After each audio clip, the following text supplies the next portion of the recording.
Mais qu'est-ce que j'ai fait au bon Dieu pour qu'une tuile pareille m'arrive? Ou bien, c'est à cause des péchés de ce pays qu'il y a eu ce tremblement de terre. Ou encore, c'est le bon Dieu qui m'a fait gagner au loto, parce que j'étais dans les problèmes. Un dernier exemple, grâce à Dieu, mon horrible patron est enfin mort. Voilà quelques exemples de phrases qu'on entend aussi bien dans la bouche des croyants que des incroyants, mais qui ont un point en commun, c'est qu'ils attribuent à Dieu ce qui nous arrive en bien comme en mal. Est-ce que c'est pas un peu confus? Heureusement, pour démêler cet embrouillamini, nous avons nos deux pasteurs chocs avec nous, Élise Lazarus en personne. Bienvenue Élise. Merci. Et le grand Carl Johnson. Merci beaucoup. Qui rayonne de sagesse. Bienvenue Carl. Salut.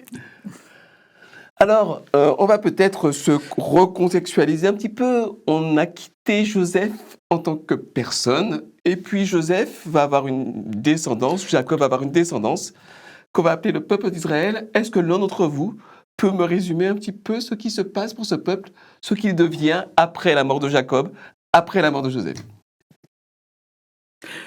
Bon, l'histoire nous fait comprendre que le départ, c'était ça, bienveillance de Pharaon. Les frères de Joseph sont heureux. Et ensuite, l'histoire nous apprend que nous revient avec cet esclavage terrible, n'est-ce pas, où le peuple est nombreux et ils sont au service du peuple, du roi Pharaon. Mais alors, comment ça se fait qu'ils soient devenus esclaves? Qu'est-ce qui s'est passé? Bon, on n'a pas dans le texte le déroulement des choses, mais l'histoire confirme que très souvent, des peuples, au départ, bienveillants, et bien après, ça a été la catastrophe. Les choses ont mal tourné ou je ne sais pas quoi. Et bien, ils ont fini comme esclaves. Tu vois. Et ça arrive souvent. Merci beaucoup. Et combien de temps ils ont été esclaves de ce peuple égyptien, les Israélites? Est-ce que tu as une idée, Élise, un petit peu? Alors en effet, dans le texte, on nous donne une période de temps qui a pu se passer. En tout cas, à partir du moment où ça commence à sentir le roussi pour ce peuple d'Israël, ces Hébreux, comme on va les appeler, c'est 400 ans où ça se passe mal. D'esclavage. D'esclavage. Après, il faut se rappeler, l'esclavage, c'est pas l'image qu'on en a, nous, aujourd'hui, par rapport à ce qui a pu se passer dans les colonies, aux États-Unis, dans les champs de coton, etc. En Égypte, c'était quand même pas drôle. Hein. L'esclavage, c'était pas la joie. Mais il n'y avait pas un danger de mort imminent. C'était plus une privation de liberté en tant que peuple. Tu fais plus ce que tu veux. Tu es considéré comme une sous-catégorie et on met tes talents au service de Pharaon. On te donne à manger correctement parce qu'en plus, là, c'était des gens plutôt doués de leurs mains, des artisans. Donc, ils n'étaient pas mal nourris, ils n'étaient pas fouettés, ils n'étaient pas... Mais bon, il n'empêche que quand on te prive de ta liberté, de ton droit de choix, c'est pas extra. Ouais. Et pourquoi ça s'est passé comme ça? Si la Bible n'en parle pas du tout, les historiens ont constaté que l'Empire d'Égypte a plusieurs fois subi des changements de régime. Donc par exemple, à un moment, ce sont des étrangers qui sont venus pendant un certain temps qui ont réussi à se placer comme pharaon. Et ça a duré quelques années, et quand ça s'est arrêté, changement de régime. Et quand il y a un changement de régime, ben, ceux qui étaient sympathiques au régime d'avant, on s'en méfie après. Ça devient peut-être des espions, peut-être des ennemis. Ils vont peut-être essayer de remettre en place ceux qui étaient avant. Et puis ils sont beaucoup en plus. Ouais, on va les... En plus, ils ont une terre... la Bible, ça par contre, nous dit que les Hébreux, ils avaient une terre très fertile. Ouais, ça ne plaît pas. Ces étrangers-là qui sont un peu trop... Donc... On limite au maximum leur capacité à influencer le pays pour être sûr de rester en place. On crée un nouveau sous-soleil. Ça a toujours été comme ça. Et on le voit encore de nos jours. Voilà. Et donc, ça explique peut-être pourquoi on est passé d'une telle...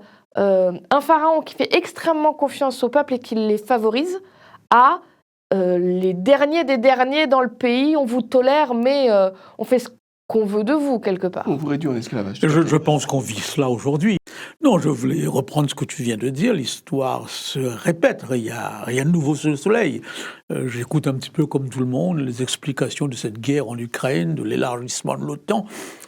Tous ces pays étaient un moment frères. Oui, c'était le même territoire et aujourd'hui, ces mêmes pays sont devenus les ennemis. Bien sûr, les historiens peuvent suivre le déroulement des choses, mais nous ne sommes pas là devant quelque chose qui soit tout à fait inhabituel. Non, la bienveillance se change en méfiance, en vengeance. Et bien, tout au long de l'histoire, chez les peuples, même dans les familles, ça se vit à ce niveau. Tout à fait, tout à fait. Alors, on va maintenant se plonger dans le texte biblique. Et on va prendre donc l'Exode, le livre de l'Exode qui relate ce passage justement où le peuple d'Israël va être libéré d'Égypte. Et est-ce que l'un d'entre vous peut me lire le chapitre 14, versets 1 à 8 ? Exode 14, versets 1 à 8. L'Éternel parla à Moïse et dit : « Parle aux enfants d'Israël, qu'ils se détournent et qu'ils campent devant Pi-Hahiroth, entre Migdol et la mer, vis-à-vis de Baal-Tséphon. C'est en face de ce lieu que vous camperez près de la mer. Pharaon dira des enfants d'Israël : ils sont égarés dans le pays, le désert les enferme. J'endurcirai le cœur de Pharaon, et il poursuivra, mais Pharaon et toute son armée serviront à faire éclater ma gloire, et les Égyptiens sauront que je suis l'Éternel. Et les enfants d'Israël firent ainsi. » 8, tu avais dit ? Jusqu'au verset 8, s'il te plaît. On annonça au roi d'Égypte que le peuple avait pris la fuite. Alors le cœur de Pharaon et celui de ses serviteurs furent changés à l'égard du peuple. Ils dirent : « Qu'avons-nous fait en laissant aller Israël dont nous n'aurons plus les services ?» Et Pharaon attela son char et il prit son peuple avec lui. Il prit 600 chars d'élite et tous les chars de l'Égypte. Il y avait sur tous des combattants. L'Éternel endurcit le cœur de Pharaon, roi d'Égypte, et Pharaon poursuivit les enfants d'Israël. Les enfants d'Israël étaient sortis la main levée. Alors là, les amis, j'ai un peu de mal à comprendre ce Dieu qui envoie Moïse libérer le peuple, qui envoie les plaies d'Égypte, les fameuses 10 plaies d'Égypte, pour contraindre Pharaon à libérer le peuple, puis qui endurcit le cœur du Pharaon afin de faire éclater sa propre gloire. Alors, qu'est-ce que c'est que ce Dieu qui hypnotise les gens, qui les force à faire des choses ? Qu'est-ce que ça veut dire qu'il contraint, qu'il endurcit le cœur de Pharaon ? Qu'est-ce que tu en penses, Élise ? Alors, je pense que c'est un problème que tu vas trouver dans plusieurs endroits de l'Ancien Testament, donc la première partie de la Bible, où tu vas avoir Dieu qui endurcit le cœur. Il faut bien comprendre que la Bible dit des choses vraies, mais que Dieu a choisi que ce soit des êtres humains qui l'écrivent avec les connaissances qu'ils ont et les conceptions qu'ils ont à ce moment-là. Et là, en l'occurrence, alors ? Et là, en l'occurrence, au moment où ce texte est écrit, les gens n'avaient pas tout à fait la notion il y a Dieu qui représente le bien et il y a une force autre qui représente le mal. Pour eux, tout vient de Dieu, le bien comme le mal. Et c'est basé sur une pensée qui n'est pas idiote du tout, c'est de dire, si Dieu est partout et qu'il peut tout faire, il est tout puissant. Si quelque chose se passe, c'est que Dieu a accepté que ça arrive. Donc, si on réfléchit, si Dieu n'a pas empêché, Dieu a autorisé, donc Dieu a fait. Qui ne dit mot consent. On appelle ça la faute endémique. Il y a plus tard dans la Bible, plutôt dans le Nouveau Testament, où on va cadrer les choses, où Jésus va dire, il n'y a pas de mal en Dieu. Ce n'est pas Dieu qui envoie le mal, ce n'est pas un espèce de tyran. Mais comme les gens de l'époque n'avaient pas cette conception, pour eux, si Pharaon s'est entêté, c'est que Dieu l'a permis, donc c'est que Dieu a endurci son cœur. C'est une conception qui n'est pas encore complète de comment agit Dieu.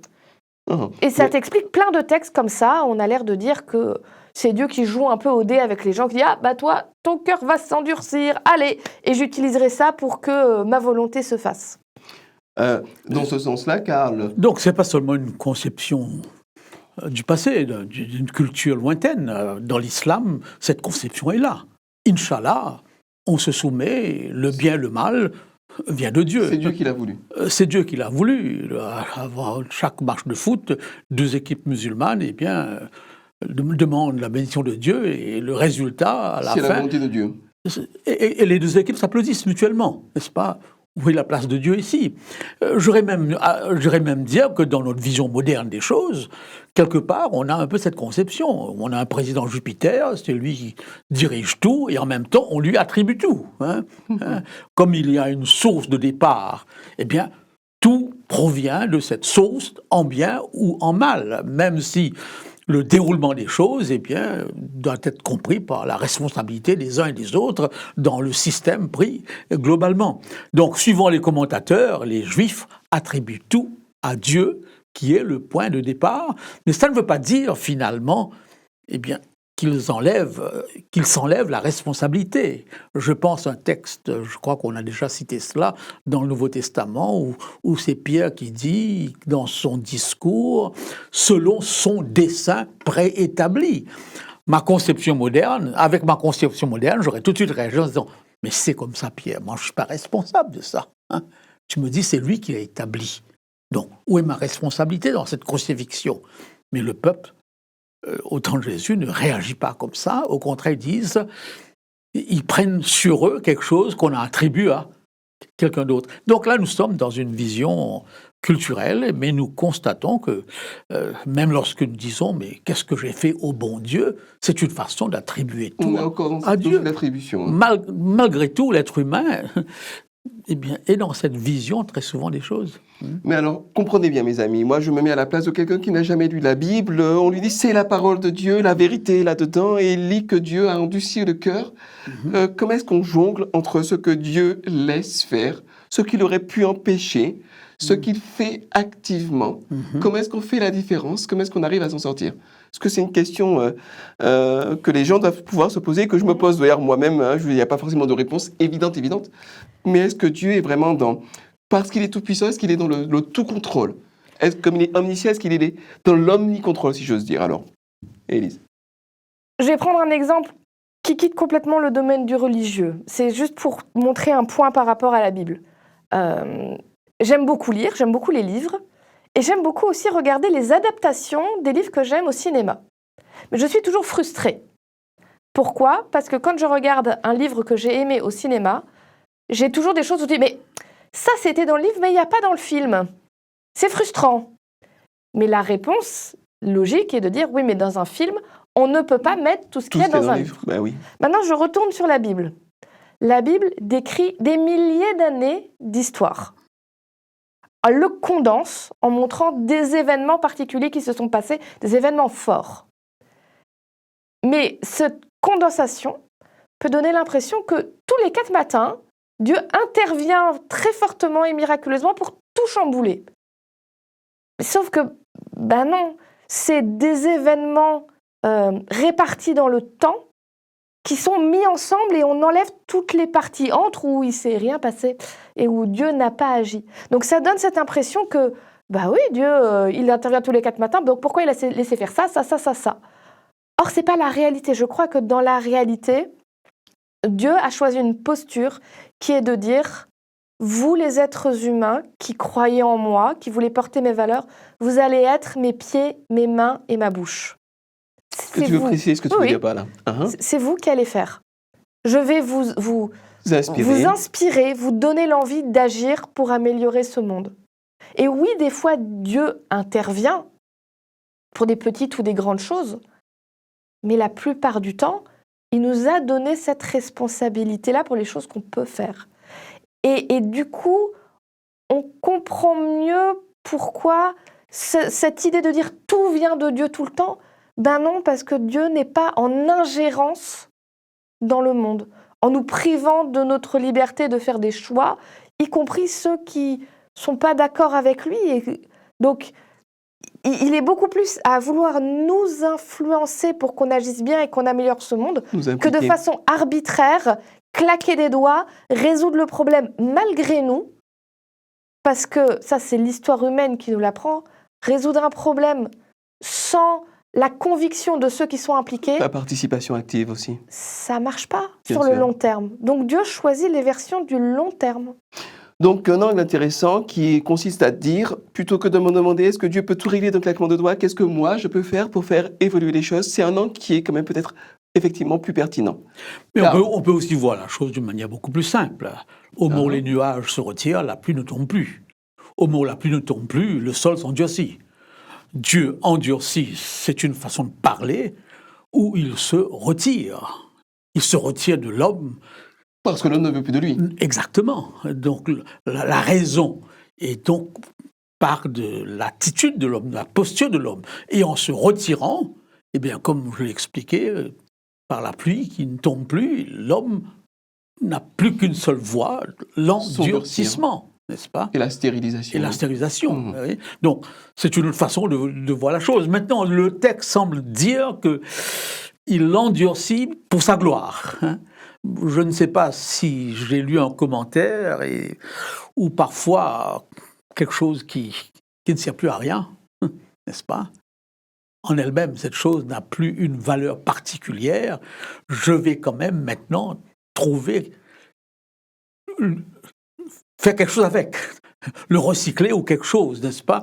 Est-ce qu'on peut penser que Dieu arrive à un point où la situation humaine, elle est morte, mais il va quand même transformer cela pour un bien plus grand qui me dépasse, que je ne saisis pas toujours, mais qui va quand même, à un plan beaucoup plus élevé, eh bien, atteindre un objectif. Ce que je peux comprendre même des années plus tard, éventuellement. Hein. Exactement. Et là, la liberté de l'homme n'est pas touchée en soi, parce que c'est à partir d'un déchet que Dieu construit autre chose. Très souvent, dans certains domaines médicaux et autres, on voit ce processus, n'est-ce pas, où à partir de quelque chose qui est mauvais en soi, on va produire, eh bien, quelque chose de bon. Intéressant. Alors, chers amis internautes, je résume quand même ces deux interventions qui sont précieuses l'une comme l'autre. Première, celle de Karl. Ça n'est pas que Dieu endurcit littéralement le cœur de Pharaon, c'est que Pharaon ne veut plus de Dieu et que naturellement il va s'endurcir.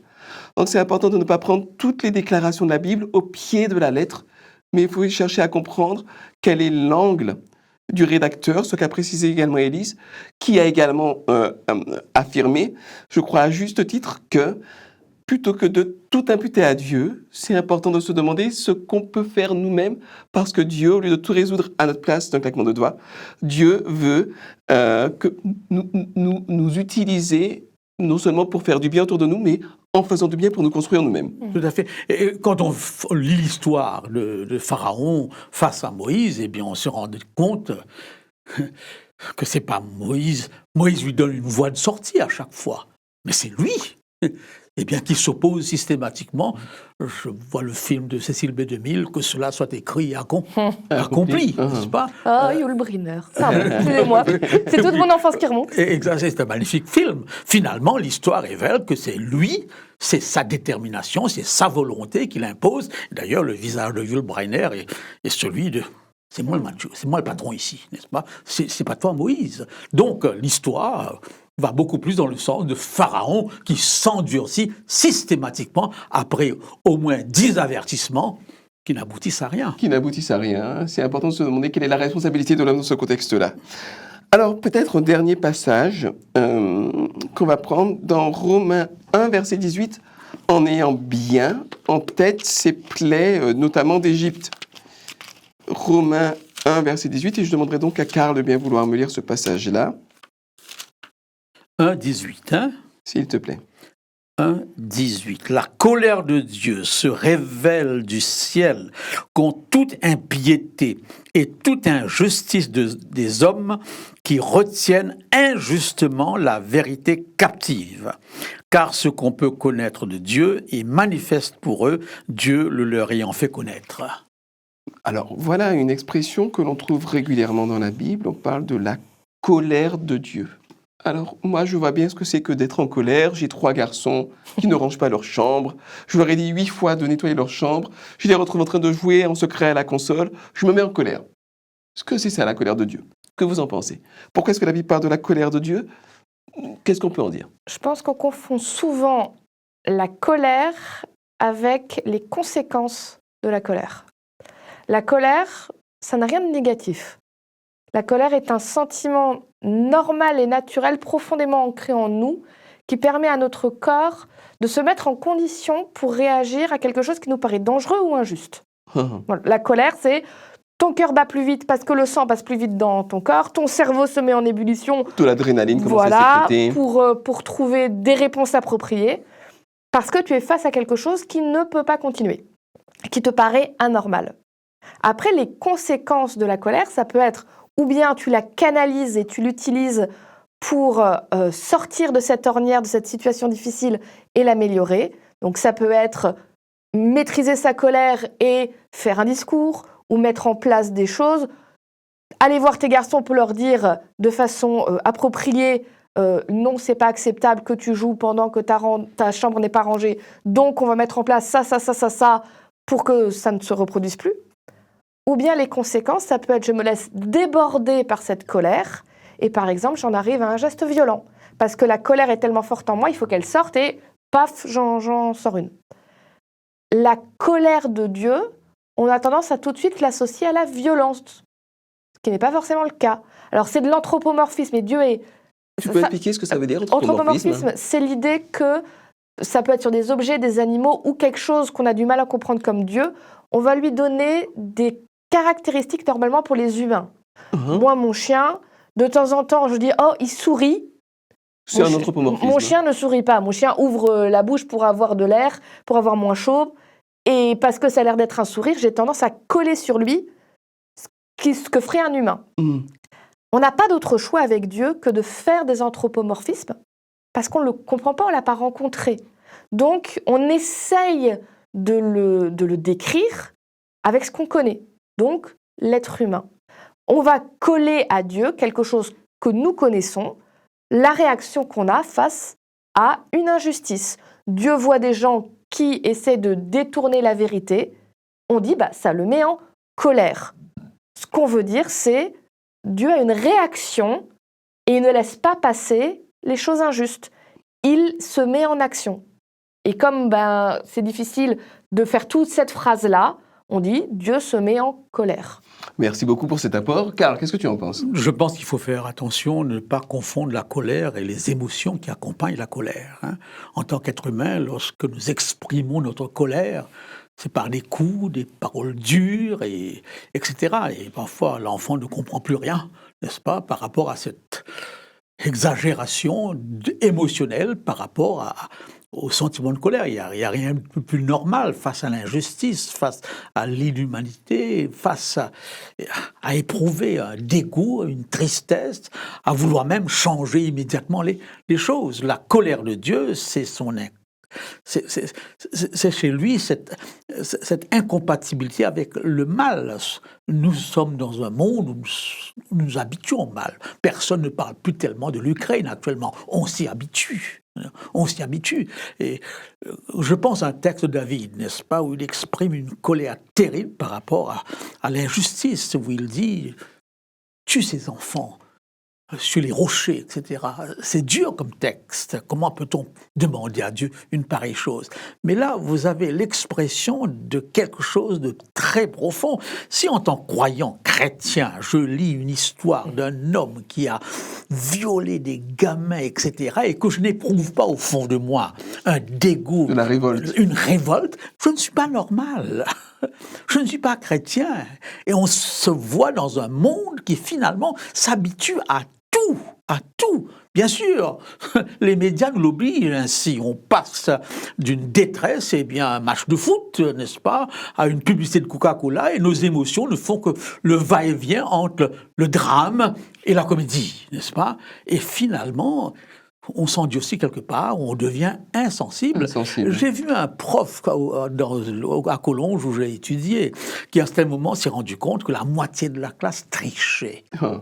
C'était un examen grec, et lorsqu'il s'est levé, on a entendu les livres qui se fermaient, les papiers qui... C'était évident. Il a regardé ces futurs pasteurs, et il a pleuré. J'étais frappé. J'avais l'impression d'être devant un exemple d'une sainte colère qui ne s'exprime pas par la violence, mais par une tristesse. Et je pense à Dieu par rapport à Sodome et Gomorrhe ou au déluge, où il est dit « il eut le cœur affligé ». Une colère où, au fond de lui-même, il éprouve une tristesse terrible. Et c'est ce qu'on voit en Jésus-Christ, devant la rébellion de l'homme, devant l'homme qui refuse de se soumettre, n'est-ce pas? Eh bien oui, je frappe à ton cœur, à ta porte, je frappe à ta porte. Mais devant cette porte qui ne s'ouvre pas, on a l'impression que le Christ s'en va, mais avec beaucoup de douleur de voir que l'enfant, se révolte. Donc, bien sûr, comme l'a dit Élise, c'est un anthropomorphisme où on parle de Dieu Comme si c'était un homme. Dans les termes humains. De toute façon, on ne pourrait pas parler autrement, on n'aurait rien compris. Il faut bien qu'on nous parle dans les termes qui sont les nôtres. Mais en même temps, ça porte parfois confusion.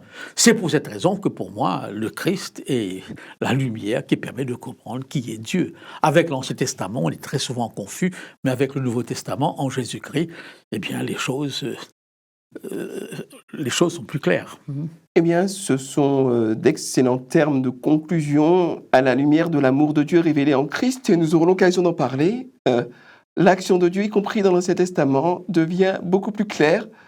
Les anthropomorphismes qui sont utilisés portent moins à confusion. Et ce que Dieu fait dans la vie du peuple d'Israël, il peut également le faire dans la vôtre et vous utiliser pour apporter du soulagement et du mieux à ceux qui sont autour de vous. Merci de nous avoir suivis et à bientôt.